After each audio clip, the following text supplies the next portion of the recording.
Were you familiar at all with the graphic novel before you got the script and things like that? No, I mean, I read the script as sort of an original piece of material and was like impressed just with the concepts of the story. And then when we started shooting the movie, the producers came, with the graphic novel and like, well, this is really based on a real graphic novel and this is it.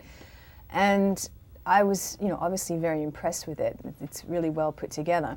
But what's great about it is that they've included within the graphic novel like scientific reports that, like a faux scientific reports, on, how surrogacy is working within society and how many people have adopted to them and so on. And then other reports on how it's affecting people's psychology and then ads for surrogates that you might want to buy. So it was all very convincing and interesting to mix the media up in that way, have like advertising inside a graphic novel for the story, for the concepts in the graphic novel. To be able to play multiple characters in a film like this, was it? Were there days when you forgot who you were going to play, or was it? How do you get into them? I mean, were they easy to play? Is it easy to play surrogate? I spent most of my time playing, the robot, the plastic version FBI agent character, and there are a few beats where I play the operator, who's the person who runs that robot.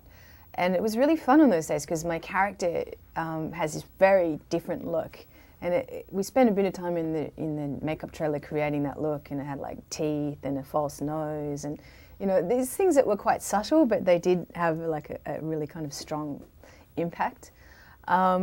And at first I was like quite resistant to that, just for vanity reasons. I was like, no, the real Peter should just look like a normal human being. I mean, she shouldn't like... The transformation is extremely, But then the transformation ended up being the most fun part because, you can look like that and then change the costume and look like that. And also gave you a real sense of what the story is about, because the story it sort of transcends identity in that sense, and people can look however they want. It's not really the point. It's kind of irrelevant when you could be a man or a woman or whatever gender, through your surrogate. So it was interesting to have that experience of like physically changing form in that way. The concept of living a separate life outside of your own personal life, it's not that far. I mean, people actually do it by playing video games, or so. Is it?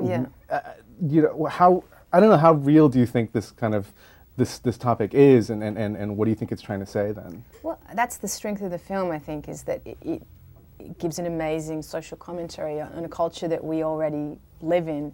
And using the surrogates as a story device obviously is an exaggeration, but it's something that we can identify with and, potentially imagine that will this sort of abstraction of communication lead us into this place where we're using robots to live our lives, and is that a bad thing or is that a good thing in any way? Or is there something kind of essential about being a physical entity and having an emotional life with somebody, and being physically connected? I think, those are the issues of the story, and also it sort of challenges us to sort of question our place in culture and what are we going to do? I mean, Tom Greer is certainly somebody who's got, this moral dilemma and begrudgingly becomes part of a social revolution. So the film, the ideas in the story are fascinating and very related to the world we're living in right now. It's definitely interesting to watch. Thank you. Okay, thank you.